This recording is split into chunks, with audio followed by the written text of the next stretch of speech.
안녕하세요. 말씀 묵상의 이광재 목사입니다. 오늘은 이 사복음서에 마태, 마가, 누가, 요한복음 이 사복음서에 유일하게 다 기록되어 있는 그런 사건, 예수님의 놀라운 표적을 저희들이 같이 보게 됩니다. 5천 명의 무리를 예수님께서 보리떡 5개와 물고기 2마리를 가지고 배불리 먹여주시는 장면인데요.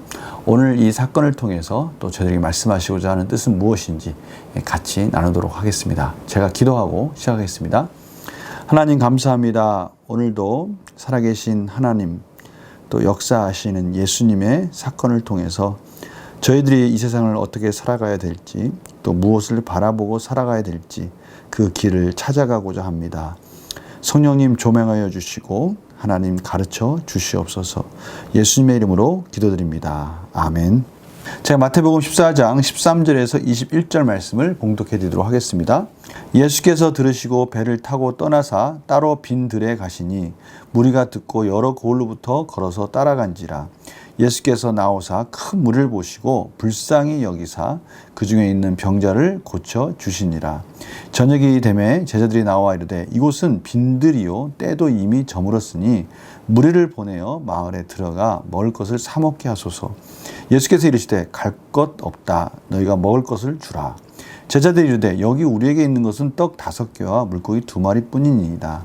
이르시되 그것을 내게 가져오라 하시고 무리를 명하여 잔디 위에 앉히시고 떡 5개와 물고기 2마리를 가지사 하늘을 우러러 축사하시고 떡을 떼어 제자들에게 주시매 제자들이 무리에게 주니 다 배불리 먹고 남은 조각을 12바구니에 차게 거두었으며 먹은 사람은 여자와 어린이 외에 5천 명이나 되었더라. 아멘. 오늘 본문을 보면요, 앞에 있는 본문과 참 여러 가지 면에서 좀 대조되는 부분이 몇 가지 있습니다. 앞에 헤롯 안티파스가 잔치를 벌여서 세례요한을 죽입니다. 그 잔치가 겉으로는 화려해 보일지 모르지만 그것은 결코 사람을 살리는 잔치가 아니었던 것이죠. 대조적으로 오늘 예수님께서 많은 무리들 앞에 참으로 기적의 잔치를 베푸신 장면이 오늘 펼쳐지고 있어요. 그러나 이 잔치는 예수님께서 무리들을 살리는 잔치였다는 것을 알 수가 있습니다. 예수님께서 오늘 13절에 보니까요, 들으시고 배를 타고 떠나사 따로 빈들에 가시니, 예수님께서는 세례요한이 죽었다는 또 순교했다는 소식을 듣고요, 그 핍박 속에서 잠시 그곳을 떠나십니다. 그런데 그것을 떠났다는 얘기를 듣고 무리들이 각 고을에서 듣고 또 예수님을 또 그 잠깐 사이에 또 따라가기 시작합니다. 그 무리들을 보시면서 예수님은 얼마나 안타까워했을까요? 계속해서 예수님을 쫓아가는 그 무리들, 마치 길 잃은 양과 같이 목자를 따라가는 그 모습과 같은 그런 모습을 보고 예수님께서 오늘 14절 보니까 불쌍히 여기사 그 중에 있는 병자를 고쳐주시니라 라고 말씀하고 계십니다. 오늘 이 말씀 속에서 무리가 예수님을 쫓아갔을 때 그것을 긍휼히 여기시는 예수님의 마음을 저희들이 다시 한번 깨달을 수가 있습니다. 그때 이제 시간이 지난 겁니다. 예수님의 말씀을 듣다가 시간 가는 줄 모르고 너무나 귀한 복음의 말씀을 듣다가 시간이 딱 지나서 저녁이 되니까 이제 먹을 때가 된 거예요. 저녁을 먹을 때가 된 겁니다. 무리들이 시장하기 시작한 거예요. 그래서 무리를 보내어 마을에 들어가서 먹을 것을 사 먹게 하소서. 이 많은 무리들, 오늘 마지막 절에 보니까 여자와 어린아이를 빼고도 5천 명이었으니까요. 보통 우리가 곱하기 3이나 4 정도 하지 않습니까? 그러니까 그 무리들이 얼마나 많은 무리들이 있었는지를 알 수가 있어요. 이 무리들의 음식을 감당할 수가 없고 사온다는 것도 상상할 수도 없지 않습니까? 그러니 빨리 각자 마을로 들어가서 먹을 것을 사 먹게 하소서라고 예수님께 부탁하는 것이죠. 그때 예수님께서 참 제자들에게 좀 도전적인 말씀을 하십니다. 16절입니다. 예수께서 이르시되 갈 것 없다. 너희가 먹을 것을 주라. 저는 이 말씀을 딱 들으면서 어떤 의미가 있을까? 너희가 먹을 것을 주라. 이 말씀 속에는 저는 문득 이런 생각이 들었어요. 제자들의 사명, 제자들이 바로 그 무리들을 책임져야 된다라는 또 예수님의 메시지로 또 들립니다. 또 어떤 메시지가 들립니까? 요한복음 6장 6절에 보면요, 이 동일한 메시지 속에는 시험하고자 하심이라라는 그런 예수님의 의도도 들어가 있습니다.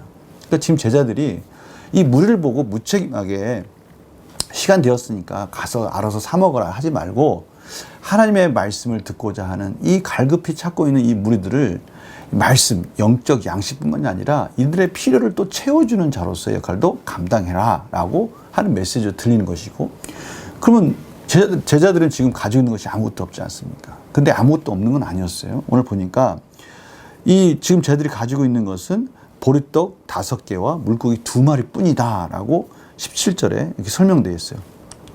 그러니까 이것을 보면서 제자들이 가지고 지금 예수님께서 제자들을 통해서 그 책임감, 그 사명감도 가르쳐 주면서 예수님께서 이제 제자들이 어떤 반응을 할지, 또 어떤 믿음의 도약을 그들이 또 도전할지, 이런 것들을 지금 다 공통적으로 여러 가지 것들을 가지고 시험하기도 하시고, 그 상황을 제자들이 또 어떻게 기억하기 원하시는지, 예수님의 어떠한 또 믿음을 그들이 가지기를 원하는지, 이런 모든 것들을 다 종합적으로 지금 예수님께서 이 상황을 만들어가고 계시다는 것을 알 수가 있습니다. 그 예수님께서 말씀하십니다. 떡 5개와 물고기 2마리를 가져오라. 그래서 그것을 내게 가져오라 하시고 무리를 다 잔디에 앉혀 놓으시고 예수님께서 그 떡 5개와 물고기 2마리를 가지시고 하늘을 향해서 축사를 하십니다. 하늘을 향해서 축사하신다는 무슨 뜻입니까? 이것을 통해서 하나님이 베풀어 주실 놀라운 은혜, 그것을 먼저 감사하며 하나님께 찬양하는 것이죠. 그렇게 하고 나서 제자들에게 이제 나누어 줘라 라고 말씀하십니다. 그 나누어 줄 때 그것이 얼마나 풍성한, 마치 잔치를 베푼 것 같이 넉넉하게 나누어 줬는지를 오늘 20절에 이렇게 표현하고 있습니다. 다 배불리 먹고 남은 조각을 12바구니에 차게 거뒀으며, 12바구니나 되는 그 바구니에 다 배불리 먹고도 풍성이 모자르지 않고 남았다라는 이 표현을 통해서 그들의 모든 필요들을 넉넉히 채워주셨다라는 것을 말씀하고 계셔요. 그리고 그 인원수를 21절에 한 번 더 확인함으로 인해서 이것은 실제적으로 하나님께서 예수님을 통해서 베풀어 주신 놀라운 말씀의 잔치, 또 육체적인 필요를 채워주는 생명의 잔치라는 것을 지금 가르쳐주고 계십니다. 오늘 말씀을 통해서 저희는 단순히 그냥 무리를 배불리 먹이시는 예수님의 모습, 이것을 떠나서 우리의 모든 필요를 능히 채워줄 수 있는 그 예수님의 모습, 그리고 제자들에게 너희들이 가서 배불리 먹여주라라는 말씀 속에는 이제 제자들에게도 그러한 사명과 능력을 허락해 주셨다는 것을 알 수가 있습니다. 또 하나 아주 중요한 것은 무엇입니까? 이런 모든 과정들은 제자들에게 정말 아름다운 믿음의 추억들, 아름다운 예수 그리스도의 삶이 실제적으로 우리의 삶을 어떻게 회복해 주시고 구원해 주신지를 기억나게 해 주시는 것이죠. 이런 것을 기억하고 그것을 말씀을 기록할 때 얼마나 짜릿했겠습니까? 그때 당시에 그 추억들, 그때 당시에 그 놀라운 즐거운 시간들, 그것들을 생각하면서 이것을 기록했을 거 아닙니까? 그리고 실제적으로 이제 제자들은 이러한 놀라운 기적들이 삶에서 이루어지는 것들을 경험함으로 인해서 예수 그리스도와 동행하는 삶, 예수 그리스도의 연합된 삶을 누렸을 것입니다. 그런데 이것이 제자들만을 위한 것이 아니라는 것이죠. 이 말씀은 지금 저희들에게도 동일하게 주어지고 있다는 것, 이것이 복음입니다. 저희들 한번 문제를 한번 풀어볼까요? 예수님께서 무리를 마을로 보내자는 제자들에게 너희가 먹을 것을 주라 말씀하신 이유는 무엇입니까? 지금 제자들에게 도전하는 것입니다. 믿음의 도약, 너희들 과연 여기 이 상황 속에서 어떻게 반응할 거냐. 저는 이 폭풍우를 만나는 제자들의 모습도 예수님께서 동일한 지금 믿음의 도약을 원하고 계신다는 것을 깨닫게 됩니다. 폭풍우가 막 그 갈릴리 호수에서 비바람에 몰아치고 배가 뒤집힐 것 같은 생명 위협 속에서 예수님은 편하게 주무시고 계셨어요. 지금 똑같은 상황 아닙니까? 어떻게 보면 지금은 배고픔에 폭풍우가 막 치고 있는 겁니다. 제자들에게 너희들 가서 줘라 라고 말씀하시는 거예요. 이 말씀 속에 내가 옆에 있지 않냐, 내가 옆에서 너희들과 함께 있지 않느냐, 이런 메시지가 들어있는 것이죠. 예수님께 이런 상황 속에서 믿음으로 예수님께 그것을 구할 수도 있고요, 간구할 수도 있고요, 또 이 상황 속에서 예수님이 능히 이 모든 것을 책임져 줄 것을 믿고 그 말씀에 순종할 준비도 되어 있는 것입니다. 이 과정을 통해서 예수님이 베풀어 주신, 예수님을 의지하고 예수님 안에서 모든 문제가 해결되는 믿음을 다시 한번 경험할 수 있는 기회를 갖게 되는 것이죠. 또한 이 제자들은 하나님의 말씀을 전한다는 것, 하나님의 나라를 이루어간다는 것은 그냥 영적인 부분도 있고 하나님의 말씀도 있지만 실질적인 우리 삶 속에 구원의 역사들이 회복되어지는 것들도 경험하는 것이구나. 배고픔도 채워지는 것이고 육체적인 질병도 치료되는 것이고 우리가 가야 할 하나님 나라를 이곳에서 맛보는 것이구나. 이런 것들도 깨닫게 되는 중요한 교훈의 시간을 예수님께서 지금 가르쳐주기 원하신다는 것을 알 수가 있습니다. 느낀 점 뭘까요? 예수님께 나온 사람들을 먹이고 돌보는 일이 제자의 사명임을 가르치시는 주님을 보면 무엇을 느낍니까?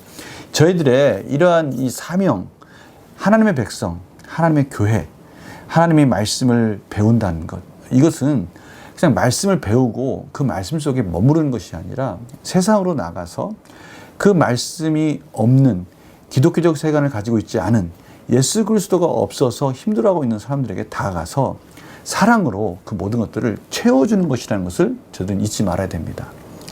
복음을 전한다는 것은요, 그냥 하나님의 말씀, 예수 그리스도를 전한다는 의미도 있지만 사실은 배고픈 자, 헐벗은 자, 지금 힘들어서 지쳐있는 자들에게 하나님의 말씀을 전하기 이전에 사실은 그들을 회복시켜 주는 것도 제자들의 사명이라는 것을 알 수가 있어요.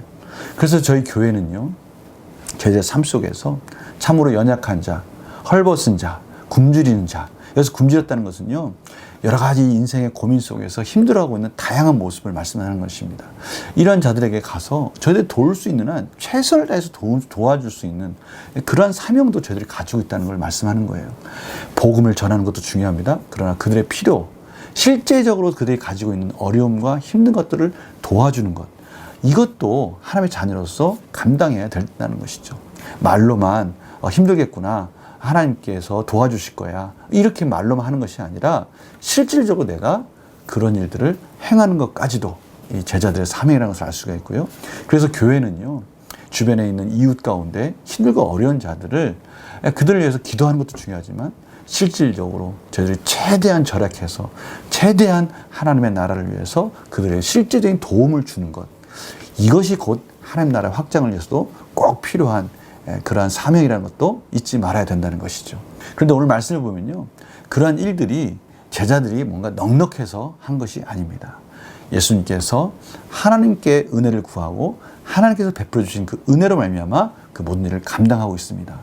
저희들이 뭐가 넉넉해서가 아니라 저희들이 있는 그것을 가지고 하나님께 은혜를 구하고 하나님께 나아갈 때 하나님께는 그 속에서 놀라운 채워주심과 또 풍성한 은혜로 저희들을 인도해 주셔서 그 일들을 감당할 수 있도록 은혜를 주신다는 것을 오늘 말씀하고 계시는 것이죠. 그래서 결단과 적용을 보면요, 필요를 채워주라 하시는 하나님의 마음을 거절하고 내가 외면했던 사람이 있다면 누구입니까? 저들 가운데 지금 들리는 그 하나님의 음성이 있지 않습니까? 도와줘라. 하나님의 말씀을 전하고 또 하나님의 은혜를 그들에게 말해주는 것, 또 그들에게 증언하는 것 중요하지만 그들의 필요를 알고 있다면 그들의 필요를 채워주는 것, 그것을 도와주는 것, 이것도 하나님의 자녀로서 같이 균형 있게 나아가야 할 중요한 부분이다라고 지금 말씀하시는 이 도전적인 메시지에 아멘하고 순종해야 된다는 것입니다. 너희가 먹을 것을 주라 하는 주님의 음성에 순종하기 위해 무엇을 결단하겠습니까? 오늘 저희들이 먹을 것을 주어라 라는 그 하나님의 말씀 가운데 아멘. 제가 비록 부족하고 연약하지만 저의 연약한 것들 중에서 정말 저보다 더 힘들고 어려운 자들 위해서 베풀기 원합니다 라고 하나님께 은혜를 구할 때 저희들은 복음도 전하는 사명도 감당하지만 실제적인 도움을 줌으로 인해서 긍휼한 마음을 실천함으로 인해서 삶의 열매로 또 하나님 나라를 확장해가는 중요한 사명을 감당하는 하나님 복된 자녀의 삶을 저희들이 누릴 수 있을 것입니다. 오늘 이 말씀에 순종하시면서 오늘 말씀을 통해서 저희들은 하나님 나라를 확장한다는 것, 그것은 하나님의 복음을 전하는 것도 하나님의 말씀을 전하는 것도 중요하지만 긍휼의 마음을 가지고 그들이 필요한 것, 그들이 무엇을 지금 필요로 하고 있는 것인지 실질적인 그들의 필요를, 이 물질적인 필요를 채워주는 것, 이것도 동반되어져야 된다는 것, 이 균형 있는 시각을 가지고 오늘 하루도 하나님이 보여주시는, 하나님이 들려주시는 그 음성 가운데 아멘하고 순종하는 복된 삶 되시기를 간절히 축원합니다. 제가 기도 마치겠습니다. 하나님, 저희들 가운데 어렵고 힘든 자를 도와주라는 이 예수님의 메시지가 저들 가슴에 새겨지기 원합니다. 물론 하나님의 말씀을 전하는 것도 중요하지만 실질적으로 이 물질적인 필요를 채워주는 것 정말 소중하다는 것, 이 균형 있는 시각을 가지고 저희들이 삶의 열매로 하나님이 기뻐하시는 하나님 나라의 확장을 위해서 열심히 달려가는 복된 인생이 될 수 있도록 도와주시옵소서. 저희들에게 주시는 많은 것들 하나님의 은혜를 나누어주는 도구로 사용하라는 하나님의 메시지로 듣고 아멘으로 순종하게 하여 주시옵소서. 감사드리며 예수님의 이름으로 기도드립니다. 아멘. 주일 아침에 또 말씀으로 함께 하시고 말씀 묵상은 또 월요일날 계속 이어지겠습니다. 안녕히 계세요.